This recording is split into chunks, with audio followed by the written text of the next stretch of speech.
balita, pinatutsadahan ni Senadora Miriam Defensor Santiago si Senate President Juan Ponce Enrile. Kaugnay pa rin ang pamamahagi niya ng dagdag pondo sa mga senador mula sa savings ng Senado.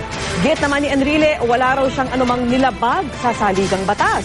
Saksi si Sandra Aguinaldo.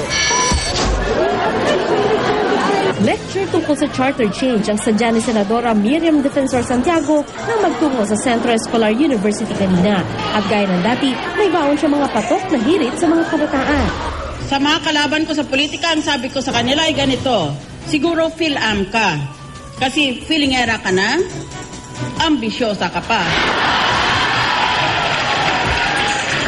Sa kanyang lecture, tinalakay na senadora ang ani ay pamumudmud ng pera ni Senate President Juan Ponce Enrile para sa ilang senador bago matapos ang 2012.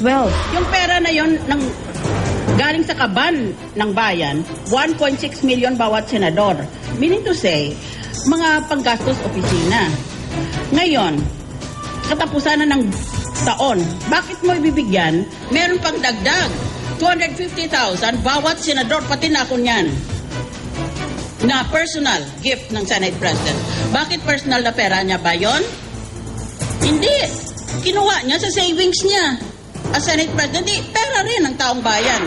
Sa ilalim ng saligang batas, otorisado ang Pangulo, Senate President, House Speaker, Chief Justice at ang mga pinuno ng mga Constitutional Commission na gamitin ang savings o perang natipid ng kanila opisina para sa iba pang item na nasa General Appropriations Law.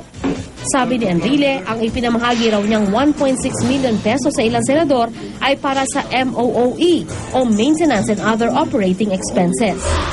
In effect, the Senate President is giving to every senator additional pork barrel to be spent at the discretion of the senator.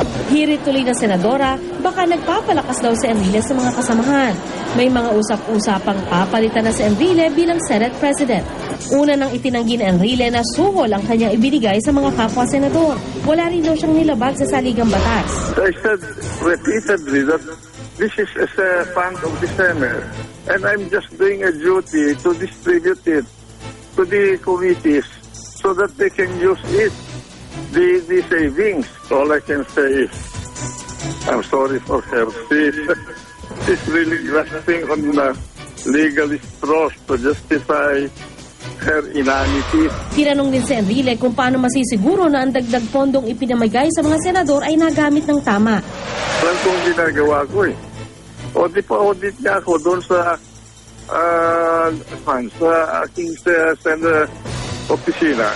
Hirit pa ni Enrile, may natanggap din naman na 600,000 pesos na MOOE si Santiago noong Nobyembre.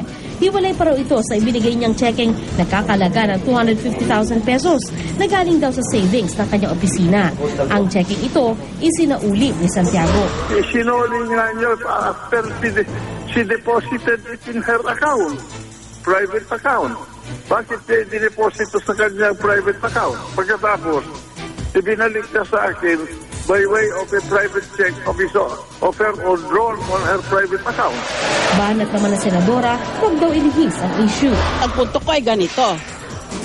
Bakit ang savings na dapat ay napunta sa Senado as an institution or as an agency, napunta sa pagbibigay sa mga senador by giving the abusive amount, the unconscionable amount of 1.6 million. Kaming mga senador, para nyo malaman, hindi kami tumatanggap personal itong mga cheque na ito. Maraming cheque yan eh. Kaya meron kaming opisyal talaga sa aming staff. Nang trabaho lang ay magtanggap nitong mga cheque na ito at mag-liquidate nitong mga cheque.